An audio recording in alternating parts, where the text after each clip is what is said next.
স্বাগত খেলা ভিউজে আপনাদের সঙ্গে আছি আমি বিধান। আজ জানাবো দেশ বিদেশের আলোচিত খেলার আপডেট। ক্যারিবীয়দের হোয়াইট ওয়াশ করে ইতিহাস গড়ল বাংলাদেশ। টি-20 ক্রিকেটে যুক্ত হলো নতুন অধ্যায়। অধিনায়ক লিটনে মুগ্ধ সিমন্স অফ ফর্ম নিয়ে চিন্তিত নন।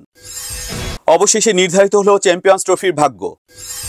হাসান মাহিদির র্যাঙ্কিংয়ে বড় লাফ, আকিল শীর্ষে। এবার ফরচুন বরিশালে তামিম ইকবালের সঙ্গী আফ্রিদি। মোহাম্মদ শামিকে মাঠে ফিরতে কঠিন শর্ত দিলেন রোহিত। শান্তর ব্যাটে জ্বলে উঠল রাজশাহী, সিলেট ছিটকে গেল। এবং কারবাও কাপের সেমিফাইনালে লিভারপুল ও আর্সেনাল। এসব আপডেটের বিস্তারিত জানতে খেলাবুজের সঙ্গেই থাকুন। টাইগারদের দুর্দান্ত পারফরমেন্সে বছর শেষ হলো ঐতিহাসিক এক জয় দিয়ে। ওয়েস্ট ইন্ডিজকে প্রথমবারের মতো হোয়াইট ওয়াশ করে বাংলাদেশের টি-20 ক্রিকেটে যুক্ত হলো নতুন অধ্যায়। শেষ টি-20 ম্যাচে সেন্ট লুসিয়ার মাঠে টাইগাররা ক্যারিবীয়দের 80 রানে হারায়। টস জিতে ব্যাটিংয়ের সিদ্ধান্ত নেন বাংলাদেশ অধিনায়ক লিটন দাস। উদ্বোধনী জুটিতে পারভেজ হোসেন ইমনের সঙ্গে মিলে 4.4 ওভারে 44 রান যোগ করেন তিনি। তবে ব্যক্তিগত 13 বলে 14 রান করে বিদায় নেন লিটন। ইমন তার 21 বলে 39 রানের ঝড়ো ইনিংসে 4টি 4 ও 2টি ছক্কা হাঁকান। দলের স্কোরকে শক্ত ভিত দেন তিনি। এরপর মেহেদী হাসান মিরাজ 23 বলে 29 রান যোগ করেন, কিন্তু মিডল অর্ডারে কিছুটা ছন্দপতন ঘটে। সবচেয়ে উল্লেখযোগ্য ছিল জাকের আলী অনেকের ব্যাটিং। মাত্র 41 বলে 72 রানে অপরাজিত থাকেন তিনি। তার ইনিংসে ছিল 6টি ছক্কা ও 3টি 4। শেষ ওভারে 3 ছক্কায় দলের স্কোরকে নিয়ে যান 189 রানে। শামীম হোসেন পাটোয়ারি ও জাকের আলীর মধ্যে একটি বিশেষ মুহূর্ত ছিল স্পোর্টসম্যানশিপের উদাহরণ। তৃতীয় রান নেয়ার সময় ফিল্ডার পড়ে গেলে তারা রান নিতে অস্বীকৃতি জানান।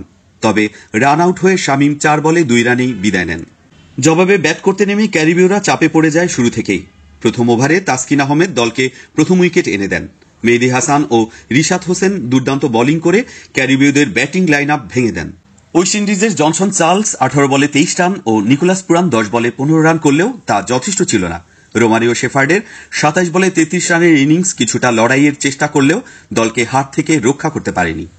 শেষ পর্যন্ত 16.4 ওভারে মাত্র 109 রানে অল আউট হয়ে যায় ওয়েস্ট ইন্ডিজ। বাংলাদেশের পক্ষে রিশাদ হোসেন 3টি উইকেট নেন। তাসকিন আহমেদ ও মেহেদী হাসান প্রত্যেকে 2টি করে উইকেট শিকার করেন। এটি শুধু একটি জয় নয়, বরং বাংলাদেশের টি-20 ক্রিকেটের জন্য একটি ঐতিহাসিক মুহূর্ত। প্রথমবারের মতো ক্যারিবীয়দের হোয়াইট ওয়াশ করার গৌরব অর্জন করল টাইগাররা। ম্যাচ শেষে পুরো দল বিজয়ের উদযাপনে মেতে ওঠে। অধিনায়ক লিটন দাস বলেন, এটি দলের জন্য একটি অসাধারণ অর্জন। আমরা এই জয়ের ধারা আগামী বছরেও ধরে রাখতে চাই। টাইগারদের এই জয় শুধু একটি সিরিজ জয় নয়, বরং বিশ্ব ক্রিকেটে নিজেদের অবস্থান আরও দৃঢ় করার একটি গুরুত্বপূর্ণ ধাপ। বছর শেষে এমন দুর্দান্ত পারফরমেন্স বাংলাদেশের দলের আত্মবিশ্বাসকে আরও উঁচুতে নিয়ে যাবে। এভাবেই 2024 সাল শেষ করল বাংলাদেশ ক্রিকেট দল। এমন আরও জয়ের আশা নিয়ে নতুন বছর শুরু হবে। ব্যাটের সময়টা ভালো যাচ্ছে না লিটন দাসের। ওয়ানডের ব্যর্থতা টি-20তেও পিছু ছাড়ছে না। তবে কোচ ফিল সিমন্স আশাবাদী লিটন দ্রুতই ফর্মে ফিরবেন। অধিনায়ক হিসেবে লিটনের সিদ্ধান্ত গ্রহণের প্রশংসায় পঞ্চমুখ তিনি। ওয়েস্ট ইন্ডিজ টি-20 সিরিজে দুর্দান্ত সাফল্য এনে দিয়েছেন লিটন দাস। শান্তর অনুপস্থিতিতে অধিনায়কের দায়িত্ব পালন করা লিটন তার নেতৃত্ব গুণে মুগ্ধ করেছে কোচ ফিল সিমন্সকে। যদিও ব্যাটে রান না পাওয়া চিন্তার কারণ, তবে তাতে বিচলিত নন সিমন্স। সিরিজের শেষ ম্যাচের আগে সিমন্স বলেন, লিটন 2টি ম্যাচই দারুণ নেতৃত্ব দিয়েছে। মাঠে তার সিদ্ধান্তগুলি অসাধারণ ছিল।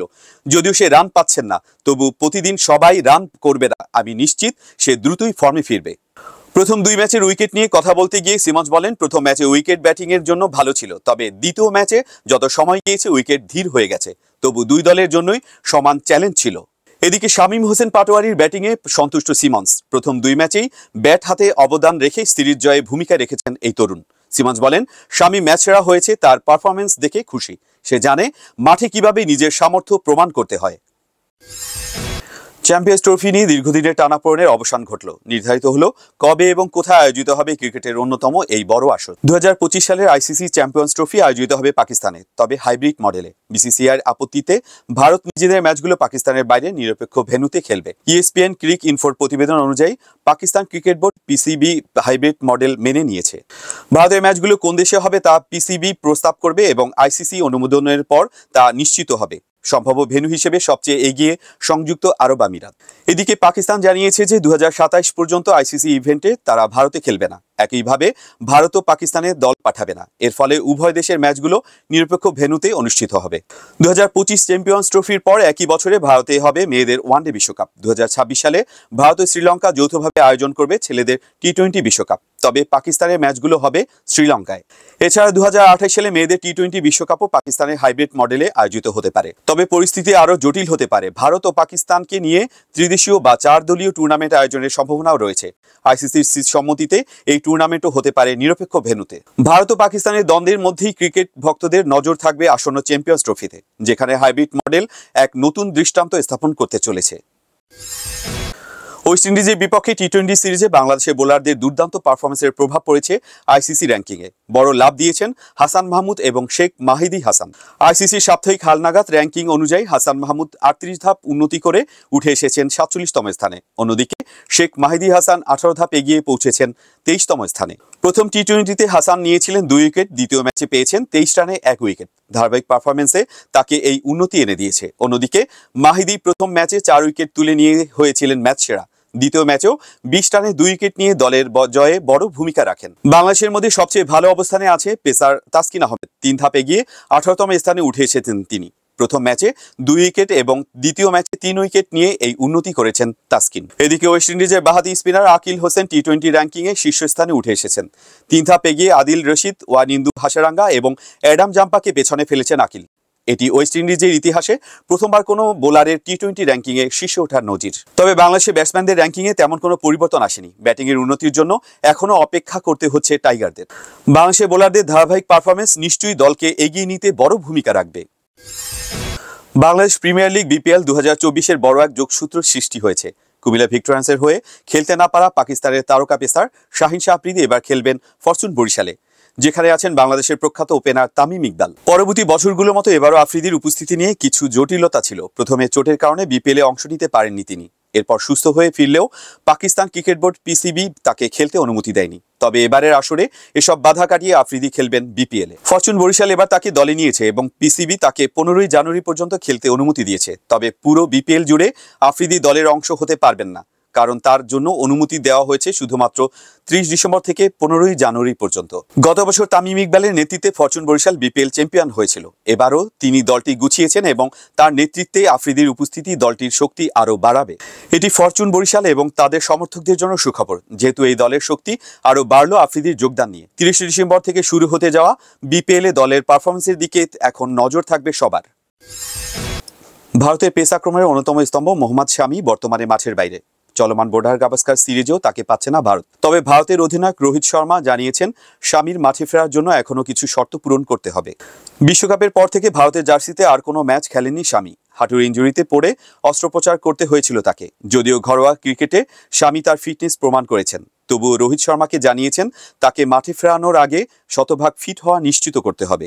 রোহিত শর্মা বলেন, যতক্ষণ পর্যন্ত আমরা 200% নিশ্চিত হব না ততক্ষণ পর্যন্ত শামিকে মাঠে নামানোর ঝুঁকি নেব না। তার হাঁটুর সমস্যা আছে এবং আমরা চাই না কোনো ম্যাচের মাঝপথে সে নিজেকে সরিয়ে নিক। এমন কিছু হলে দলের জন্য তা বড় বিপদ হতে পারে। এদিকে ভারতীয় ক্রিকেট বোর্ডের সূত্র জানিয়েছে শামি নিজেও মনে করেন তিনি এখনও লাল বলের ক্রিকেটে সম্পূর্ণ প্রস্তুত নন। তার হাঁটুর ফোলা বাড়ছে আবার কমছে এবং তিনি আরও কিছু ঘরোয়া ম্যাচ খেলতে চান যাতে নিজের ফিটনেস আরও যাচাই করতে পারেন। মোহাম্মদ শামি ভারতের হয়ে 64টি টেস্ট, 101টি ওয়ানডে এবং 23টি টি-20 ম্যাচ খেলেছেন, যেখানে তার মোট উইকেট সংখ্যা 448টি। এখন ভারতের ক্রিকেট প্রেমীরা অধীর আগ্রহে অপেক্ষা করছে কবে ফিরবেন শামি এবং কেমন হবে তার পরবর্তী পারফরম্যান্স। চোট কাটিয়ে মাঠে ফিরেছেন নাজমুল হোসেন শান্ত এবং ব্যাট হাতে জ্বলে উঠলেন তিনি। 3 ম্যাচ পর শান্তর ইনিংসে রঙিন হলো রাজশাহীর দিন, তবে ছিটকে গেল সিলেট। ন্যাশনাল ক্রিকেট লিগ টি-20তে চোটের কারণে কিছু ম্যাচে খেলার সুযোগ না পেলেও ফিরে এসে প্রথম ম্যাচে 80 রানের ইনিংস খেলেছিলেন শান্ত। তবে পরবর্তী 3 ম্যাচে রান না পাওয়ায় তার ব্যাটে ছিল সিলেটের বিপক্ষে বড় আশা, আর আজ সেই আশা পূর্ণ হলো। শান্ত ওপেনিংয়ে নেমে 48 বল মোকাবিলা করেন, মারেন 6টি 4 এবং 5টি ছক্কা, আর তাতেই আসে 78 রানের এক ঝলমল ইনিংস। এর মাধ্যমে 181 রানের বড় পুঁজি পায় রাজশাহী, যা সিলেটের জন্য ছিল বড় চ্যালেঞ্জ। রাজশাহী আগেই বাদ পড়লেও সিলেটের টিকে থাকার জন্য ম্যাচটি জেতা ছিল জরুরি। 181 রানের লক্ষ্যে শুরুটা ভালো হলেও সিলেটের ব্যাটিংয়ে ধস নামে। জিসান আলম 7 রান করার পর সিলেটের আশা শেষ হয়ে যায়। আসাদুজ্জামান এবং শান্তর বোলিং তোপে মাত্র 18 রানের মধ্যে হারিয়ে যায় সিলেটের 5 উইকেট। শেষ পর্যন্ত সিলেটের ইনিংস থামে 8 উইকেটে 155 রানে। 26 রানের বড় জয়ে রাজশাহী নিশ্চিত করে তাদের আসরের শেষ হাসি। এভাবে টুর্নামেন্ট থেকে বিদায় নিল সিলেট, আর রাজশাহী নিজেদের জয়ে শেষ করল আসর। কারবাও কাপের সেমিফাইনালে উঠেছে লিভারপুল ও আর্সেনাল। 18 ডিসেম্বর রাতে অনুষ্ঠিত কোয়ার্টার ফাইনালে উত্তেজনাপূর্ণ ম্যাচে তারা জয়ী হয়েছে। লিভারপুল 2-1 গোলে হারিয়েছে সাউদাম্পটনকে। ম্যাচের 24 মিনিট লিভারপুলের হয়ে গোল করেন দারউইন নুনেজ। এরপর 32 মিনিটে হার্ভি এলিয়টের গোলের মাধ্যমে ব্যবধান দ্বিগুণ হয়। বিরতির পর সাউদাম্পটনের ক্যামেরন আর্চারের গোল ব্যবধান কমালেও লিভারপুল আর কোনো গোল হতে দেয়নি। শেষ পর্যন্ত 2-1 ব্যবধানে জয় নিয়ে সেমিফাইনালে পৌঁছায় অলরেডরা। আর্সেনালের ম্যাচ ছিল আরও উত্তেজনাপূর্ণ। ক্রিস্টাল প্যালেসের বিপক্ষে 3-2 ব্যবধানে জিতেছে তারা, এবং এই জয়টি এসেছে গ্যাব্রিয়েল জেসাসের দুর্দান্ত হ্যাট্রিকে। প্যালেস প্রথমে 4th মিনিটে জিয়ান ফিলিপে মাতেতার গোলে এগিয়ে গেলেও 54 মিনিটে জেসাস গোল করে সমতা ফেরান। এরপর 54 ও 81 মিনিটে আরও 2টি গোল করে হ্যাট্রিক পূরণ করেন তিনি। শেষ দিকে প্যালেসের ইডি এনকেটিয়া গোল করে ব্যবধান কমালেও আর্সেনাল 3-2 ব্যবধানে জয় পেয়ে সেমিফাইনাল নিশ্চিত করে। এদিকে নিউক্যাসল ইউনাইটেড 3-1 গোলে ব্রেন্টফোর্ডকে হারিয়ে সেমিফাইনালে পৌঁছেছে। এভাবে লিভারপুল, আর্সেনাল এবং নিউক্যাসল ইউনাইটেড কারবাও কাপের সেমিফাইনালের জায়গা করে নিয়েছে। এই ছিল এখনকার মতো। খেলার আরও আপডেট জানতে চোখ রাখুন অফ স্পোর্টসের ফেসবুক পেজে এবং সাবস্ক্রাইব করুন অফ স্পোর্টসের ইউটিউব চ্যানেলে। অফ স্পোর্টসের সাথেই থাকুন।